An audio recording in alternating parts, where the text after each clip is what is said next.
You know that feeling when something small, like a vague email from your boss, maybe? Or just weird look from a friend, and it just sets off this cascade in your head? Oh, absolutely. Suddenly, like, your chest tightens up, your stomach does flips, Hmm. and your brain just becomes this relentless churn of worst-case scenarios. Into spinning. Sleep, forget it, focus, impossible. You just replay everything, every interaction, every decision.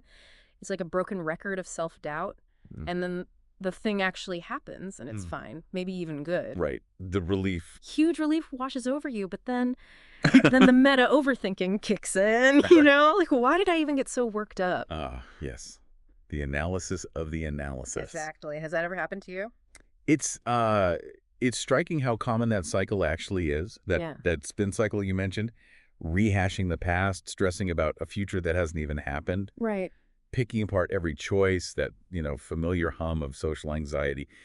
It really does underscore something pretty fundamental about being human, I think. Absolutely. And if that resonates with you listening, well, you're definitely in the right place. Mhm. Because we're not just nodding along here. We're trying to look under the hood. We're taking a deep dive into some really practical, insightful ideas from a few great YouTube resources. Yeah, some really useful stuff. We looked at 6 therapy skills to stop overthinking everything, how to stop overthinking decisions and overcome analysis paralysis, and also how to stop taking things personally. Great sources. Think of this as like your shortcut to understanding how to maybe get a better handle on your thoughts, take back some control. Exactly. Our aim today is really to equip you with tangible strategies, actual tools you can start using Right. to interrupt those runaway thought trains. We want to help you navigate that mental terrain with a bit more awareness, more agency. Especially with decisions and feeling more secure around other people. Precisely. So, okay, when our minds get caught in this loop, where do we even start? How do we find a way out? Well, the first step, and it might sound almost, too simple, is just noticing and naming what's happening. Noticing and naming. Okay. It raises a really interesting point, though. How often are we actually conscious in the moment that we're doing it, Yeah. that we're overthinking? Yeah, that's true. It often just runs in the background, doesn't it? It does. It operates almost automatically, like Yeah. this kind of persistent mental background noise we barely even register sometimes. It's like living near a busy road, maybe. Eventually, you just tune out the traffic noise until it suddenly stops, and you're like, whoa, it's quiet. That's a great analogy. So, one of the first suggestions that really stood out was to actually say it out loud. Hmm. Like, I'm overthinking. It feels a bit weird at first, maybe, A little, yeah. but there's a real power in just that simple act, labeling it. There is, Yeah. because it shifts something that's unconscious, habitual, into your conscious awareness. Right. And it's actually remarkable how effective that can be. Mm-hmm. And, similarly, having someone you trust maybe gently point it out. Oh, yeah. That can be huge. It can be incredibly helpful. They offer that outside perspective when you're just too deep in your own head to see clearly. That's so true. And it's not just about recognizing that you're doing it, but also starting to spot the patterns, Oh, that's right? right. Like, Yeah. when and where does it tend to happen for you? What are your typical triggers? Hmm. Identifying those triggers. Is it a certain time of day, maybe? No. A particular place? Or specific situations like work deadlines or just being alone with your thoughts? Social events, yeah. Yeah.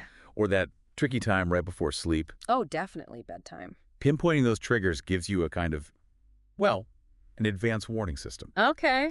Like a heads up. Yeah, you can start to anticipate those moments when your mind might be more likely to start racing Mhm. and maybe have some strategies ready. Right. I remember this one time in a meeting, I said something maybe a little more direct than usual, Mhm. and I immediately started spiraling, just convinced I'd offended everyone. I launched into this like almost frantic apology, and a colleague just calmly said, "Hey, you're overthinking it." Wow. And did that help? It really did. Just that simple acknowledgement, it helped me step back and realize, okay, yeah, I am. That external validation can be incredibly grounding, can it? Totally. Another really practical suggestion from the sources was setting an hourly alarm. An hourly alarm. Okay. Yeah. When it goes off, just take a brief moment, check in. Have I been caught up in rumination in the last hour? Ah, interesting. And just tracking that for, say, a week can reveal some surprising patterns, about when and how your overthinking tends to show up. And that makes a lot of sense, actually, because overthinking often fills that empty space, right?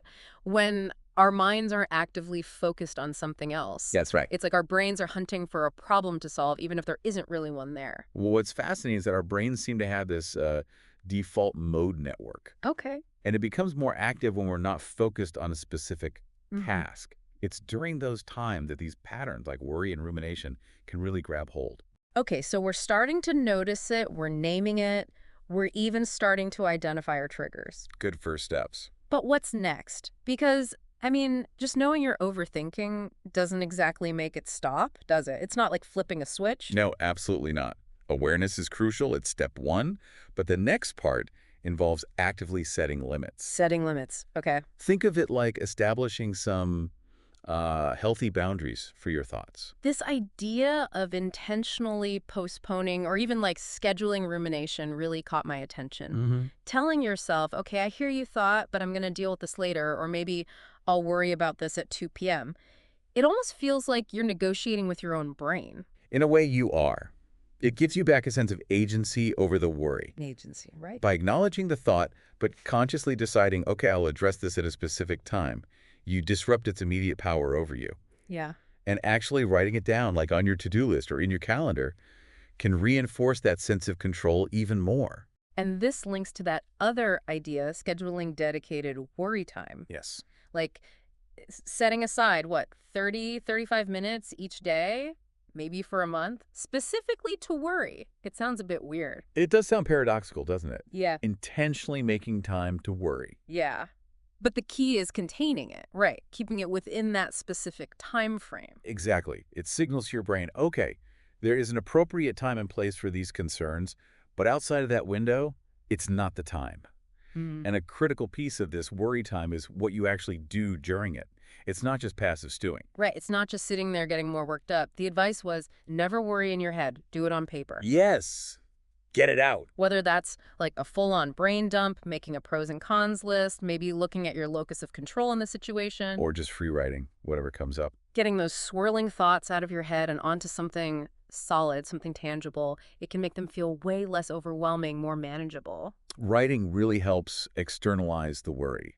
It lets you look at it more objectively. Maybe spot recurring themes or patterns, and potentially even start problem solving more effectively instead of just getting lost in the emotion of it all. Okay. It really does create those helpful boundaries that your brain can actually learn to respect over time. Okay, so we're getting aware, we're setting limits, but what about those thoughts that just seem to, like, ambush us, popping up relentlessly even when it's not our scheduled worry time? Ah, yes. This is where the skill of attention shifting becomes so vital. Attention shifting. It's really important to remember this fundamental truth. Your brain is basically a thought-generating organ. That's its job. Okay. It's constantly going to produce a stream of thoughts. And you don't have to treat every single one as like a command or some critical piece of verified information. That's a really freeing idea, actually, that you are not the same thing as your thoughts. Exactly. Just because a thought is loud or keeps coming back or is even kind of disturbing, Yeah. that doesn't automatically mean it's true or important or something you have to fixate on. Precisely. There's a part of you, a sort of deeper awareness, that can observe these thoughts without getting completely swept away by them. Mm-hmm. You can learn to create a little distance. You're the observer, and you can learn to choose which thoughts you actually want to engage with. Okay. Practices like mindfulness and what's called cognitive diffusion Yeah. are really valuable tools for building up this ability to detach a bit. Cognitive diffusion.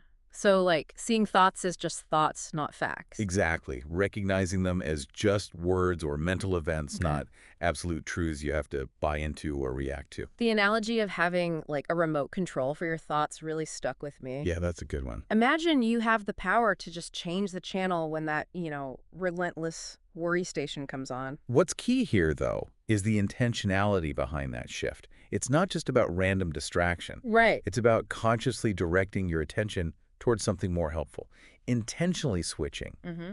maybe from focusing on what you can't control to what you can influence, or consciously choosing to look for something to be grateful for instead of just dwelling on the negative. Or actively trying to find a more balanced perspective when your mind is going straight to catastrophe. Yes.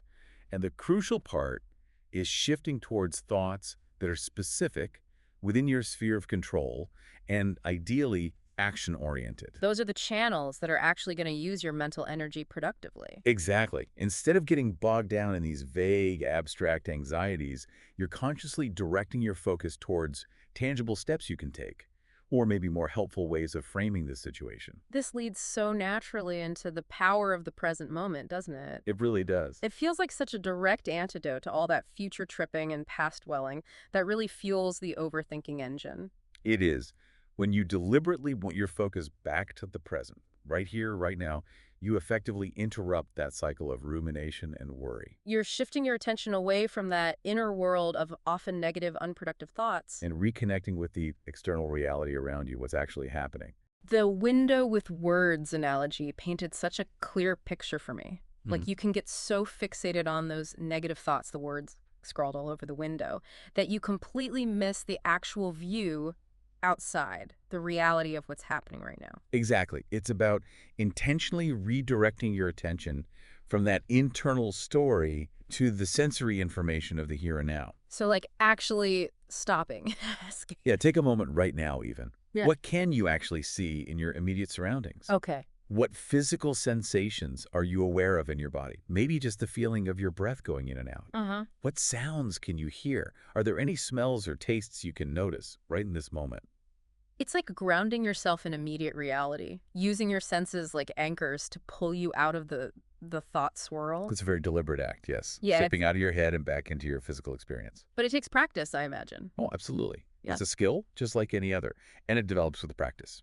When you're feeling really stressed or facing a big problem, it can feel incredibly hard to consciously pull your attention away from those thoughts. Totally. But with consistent effort, gentle redirection, it does become easier, more natural over time.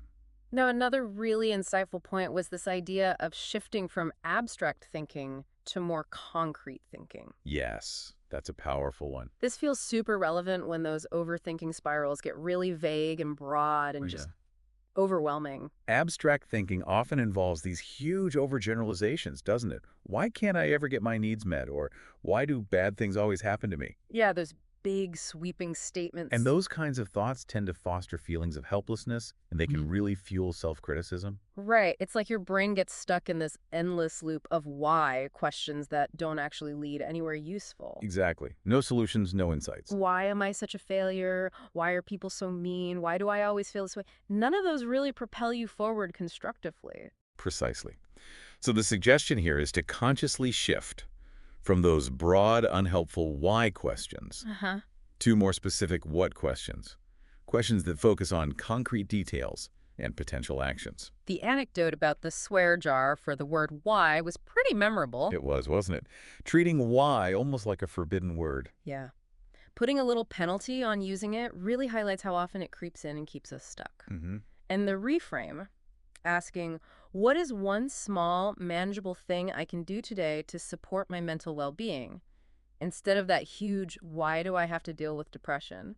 That feels like such a simple but really profound shift. It immediately directs your attention towards something achievable, something within your control. Yeah. Similarly, instead of that abstract lament, why can't I ever succeed in relationships? Which gets you nowhere. Right.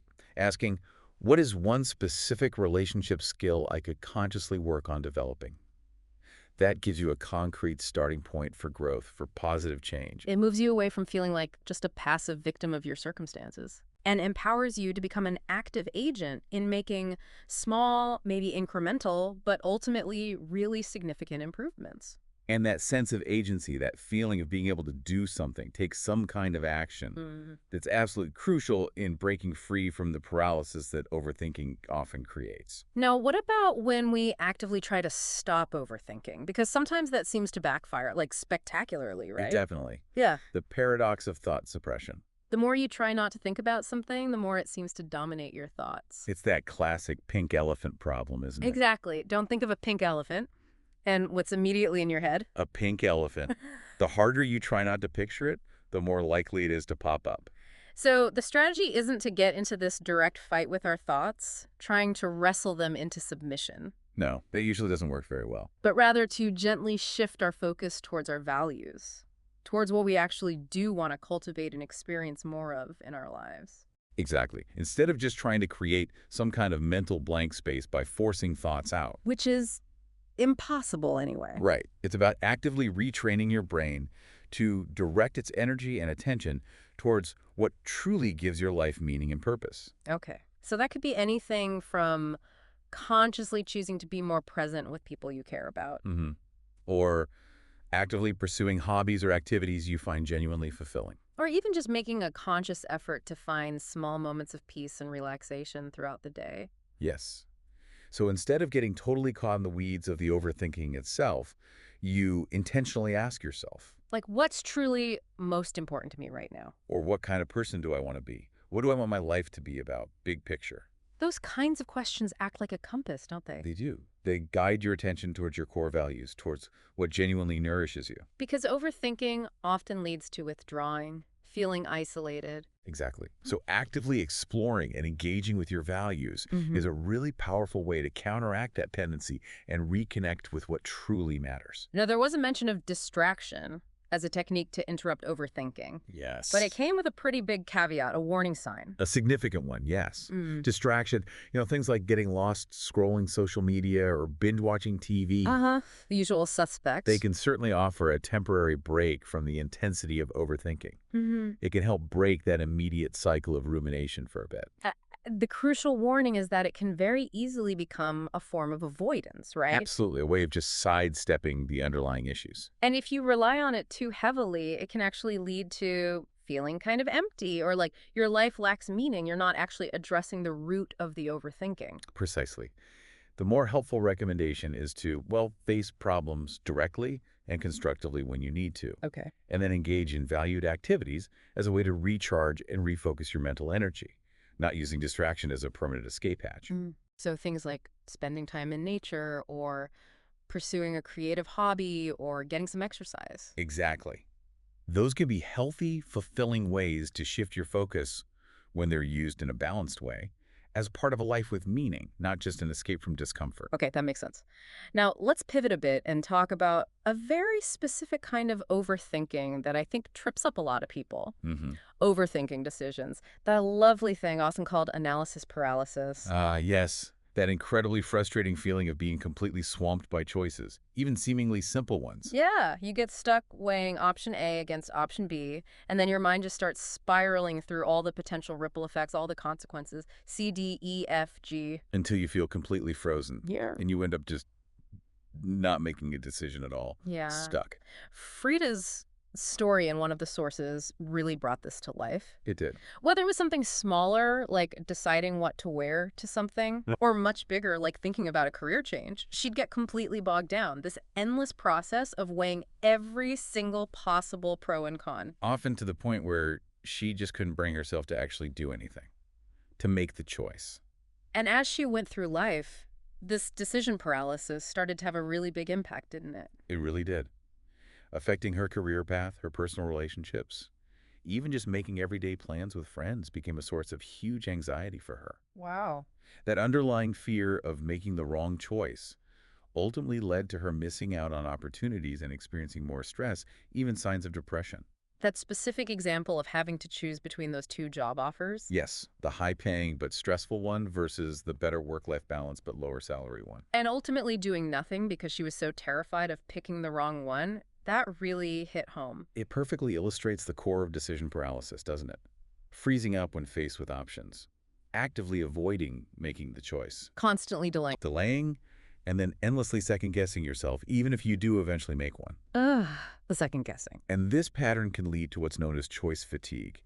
You just feel mentally drained by the sheer number of decisions you face every day, even the small ones. Yeah. And it can even lead you to just give up on things entirely. Procrastination is another very common consequence as you try to avoid the discomfort, the anxiety that comes with choosing. And it's not just limited to these huge life-altering decisions either, is it? Not at all. Even something like choosing what to have for dinner can trigger this in some people. Absolutely. And that study involving surgeons Oh, yeah, that was surprising. who were given a range of less effective treatment options, and it actually made them delay even necessary surgeries. Wow. It really highlights how having too many choices, even in really high-stakes situations, can actually hinder our ability to make even crucial decisions. So what's driving this? Why do we get so paralyzed? Well, the sources point to really three key underlying causes. First, just the sheer number of options we face constantly in the modern world. Right. There are choices for everything. Second, that powerful fear of negative outcomes, fear of disappointment, fear of regret. The what if I choose wrong? Fear. Exactly. And third, sometimes challenges with what psychologists call executive functioning. Okay, what's that? Those are the crucial mental skills our brain uses to organize complex information, prioritize tasks, manage working memory, plan ahead, Yeah. that sort of thing. Gotcha. So the sheer volume of choice, the fear of bad outcomes, and maybe some underlying processing challenges. Precisely. And this idea of having too many options actually leading to less satisfaction, that Barry Schwartz TED Talk anecdote about buying jeans really nails it. It does. When there was basically one style of jeans. Right. If they didn't fit perfectly, you blame the jeans or the store. External factors. But now, when you're faced with hundreds of different styles, cuts, washes, if you're not completely happy with your choice. You're much more likely to blame yourself. You feel like with all those options, you should have been able to find the absolutely perfect pair. Yeah, that makes sense. And this increased tendency for self-blame when our choices aren't perfect is even thought to contribute to higher rates of depression in societies with just an overwhelming number of choices. Wow. So more options, higher expectations. And more potential for disappointment, even with outcomes that might have seemed fine with fewer choices. So the suggestion to consciously counter this by acknowledging you have good options, maybe not perfect ones. Yes. And actively practicing gratitude for what you do have, even if it's not the mythical perfect choice.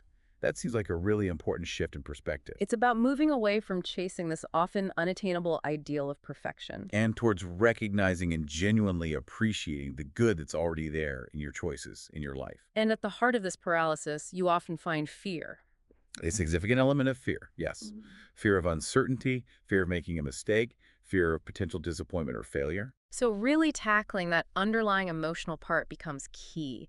It's not just about making more pros and cons lists. Exactly. That endless analysis is often just a subtle way to avoid facing those uncomfortable feelings tied to uncertainty and potential negative outcomes. So the first step is maybe figuring out what you're actually afraid of. Yes. Identify your specific fears related to the decision. What are you really afraid will happen if you choose option A or option B? And then kind of game it out. Visualize how you'd actually cope if that feared thing happened. Precisely. Could you handle the potential regret? Could you adapt, try something else if the first choice doesn't work out perfectly? And really internalizing that idea that absolutely perfect, totally risk-free decisions, they just don't exist. That's a crucial step in moving forward. And it's also important to recognize that delaying a decision, choosing not to choose, That's a choice too. it is. And it's its own form of risk avoidance. Inaction still has consequences, often its own set of risks, and definitely missed opportunities. The comparison to toxic perfectionism was really insightful, that demand to never make a wrong move. Which inevitably leads straight back to rumination and paralysis. It's a trap. The anecdote about struggling to choose weekend activities with the kids, and finally realizing that any outing is going to have some discomfort mess, maybe crying, some chaos, Right. The inherent messiness of life. but also the possibility of joy and making memories. The solution wasn't finding the mythical, perfect, easy option. No. It was just picking something and being resilient, accepting the messiness. And those three mantras for navigating the fear, Yeah. those seem really helpful. They can be. Any decision is generally better than no decision. Okay. Done is almost always better than perfect. Good one. And once you've made a choice, try to look forward, not constantly back at what might have been. Yeah, stop the second-guessing spiral. That constant dwelling on the what-ifs could be a huge source of ongoing anxiety. And Frida's story coming full circle, where she finally took that leap of faith, accepted the startup job despite all the uncertainty. And it turned out to be the best career decision she ever made. It's a great illustration of that principle in action, isn't it? It really underscores the importance of developing a tolerance for uncertainty, embracing the fact that sometimes you just have to choose and move forward. Trusting yourself to adapt. Exactly. Trusting your ability to adapt and learn along the way. And as we mentioned, that brief mention of executive functioning, those underlying mental skills for organization and planning, that's important too, though we'll explore it more later. Okay. So the key takeaways for decision overthinking seem to be: understand the impact of too many choices, acknowledge and tackle the underlying fears, and really learn to tolerate imperfection while practicing appreciation. Precisely. Shifting from a mindset focused purely on avoiding mistakes to one that embraces progress and learning, even if it involves the occasional stumble. Okay, great. And finally, let's dive into that particularly sensitive, often painful area, taking things personally. Hmm. Yes. A big one. This feels like such a widespread source of overthinking and just significant emotional pain for so many people. It is indeed. And there's a deep-seated reason our brains are so wired to do Oh, this. yeah. It's fundamentally a defense mechanism. It's rooted in those really primal survival instincts. That fight or flight response kicking in when we perceive something as a potential threat to our social standing or our sense of self. Your personal story about the cultural miscommunications in Argentina really brought this home. Ah, okay. The difference between interpreting "I'll support you" versus the more nuanced "I'll put up with you." Right. Very different connotations. And then the very direct comment about weight gain, followed by the observation about taking offense easily. It really highlights how culture and individual sensitivities play a huge role in how we interpret things. It does.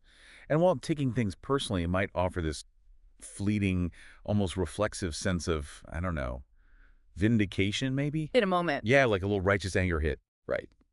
But the longer-term consequences, feeling insecure, isolated, generally unhappy, they far outweigh any perceived short-term benefit. As one source put it, being constantly angry and emotionally fragile at the same time. Not exactly a recipe for healthy relationships or peace of mind. Not at all. It's almost like this complex, ingrained strategy, this tendency to take offense. It becomes habitual because on some level it feels like it's serving some protective purpose, even if we're not consciously aware of it. Yeah, that happens so fast sometimes. Exactly. It often happens so automatically, so quickly, that it feels like a completely natural, totally justified reaction. Hmm. But at its core, it's essentially a defense mechanism that's been triggered. The example from Modern Family with Cam's reaction. Yes. To Mitchell's seemingly harmless comment. It perfectly shows that rapid escalation from just a neutral statement to suddenly feeling personally attacked. So the first step in this process is often assuming an attack. Yeah. We interpret what someone says or does as a direct threat to our self-worth, our character, our abilities. We start mind reading, assuming the worst intentions. Right. And the second step often involves labeling the other person, they're a jerk, they're the bad guy, and casting ourselves as the innocent victim. Hmm. This is often where passive-aggressive stuff can creep in, the silent treatment, moping around, complaining to other people. As a way to feel self-righteous without actually communicating directly. Exactly. Which then sadly leads to step 3, a continuation of those underlying feelings of insecurity and isolation, that constant cycle of overthinking the interaction. And that nagging awareness deep down that our response isn't actually helping anything long-term. It's often, well, an immature defense mechanism. Mm-hmm. It avoids the vulnerability of being assertive. It reflects poor boundaries because you're trying to control what others think. Yeah. It makes it almost impossible to take constructive criticism, and it just creates this kind of fragile emotional shell that actually isolates us. So how do we start breaking free from this pattern? Taking things less personally. The 3 key steps mentioned were clarity, boundaries, and building self-worth. Let's start with clarity. Okay. Clarity in this context really means consciously looking at the stories we automatically tell ourselves about a situation Our interpretation. and comparing those stories to the actual objective facts. Yeah. Because our interpretations, the narratives we create in our heads, that's what really drives our emotional reactions. Your Argentina story is a perfect example. Yeah. The same comment can feel totally different depending on the cultural context in the story we immediately attach to it. Exactly. And that classic example of the honking car Oh, yeah. vividly illustrates it too. We can jump to all sorts of negative personal conclusions. They're impatient, they're rude, they're honking at me. When maybe they're rushing to the hospital or just saw a cat run out. Right. The reality could be something completely unrelated to us. It's so easy for our internal narratives to inadvertently center around our own, often fragile egos. So often, people's actions and words really stem from their own stuff, don't they? Absolutely. Their own insecurities, having a bad day, their own lack of awareness. It genuinely often has very little to do with you personally. As the saying goes, it's not always about you. Trying to constantly control everyone else's behavior and reactions, that's just a recipe for frustration. Endless frustration. So, when we're aiming for more clarity, the crucial thing is to recognize that usually there's actually no solid objective evidence of a deliberate personal attack. We're mind reading, assuming negative intent, projecting our own stuff. Yes. And we tend to feel most threatened and take things most personally in those specific areas where we already feel insecure about ourselves. The banana example was great. It illustrates it well, doesn't it? You wouldn't take being called a banana personally because you know it's objectively untrue and irrelevant. Right, it doesn't hit anything. But a comment that touches on a pre-existing insecurity, that's much more likely to sting. So the actionable steps for clarity are things like trying not to be immediately reactive. Yes. Consciously slowing down your response, taking a pause. Choosing not to believe every single thought that pops into your head. And genuinely trying to get curious about the other person's perspective, what might be driving their behavior. And communicating assertively to get clarification instead of just making assumptions. Exactly.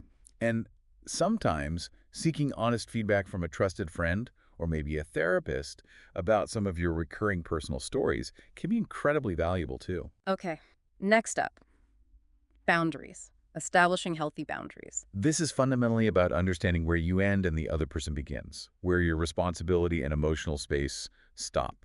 Boundaries are like that invisible fence, defining what's in your control and what isn't. Yes, that common internal struggle, am I the bad person here or are they the jerk, is a frequent one. And often taking offense becomes a way to try and definitively prove the other person is at fault, which kind of absolves us, right? Right. Puts the blame squarely on them. Brigham Young's quote about taking offense. It really makes you think.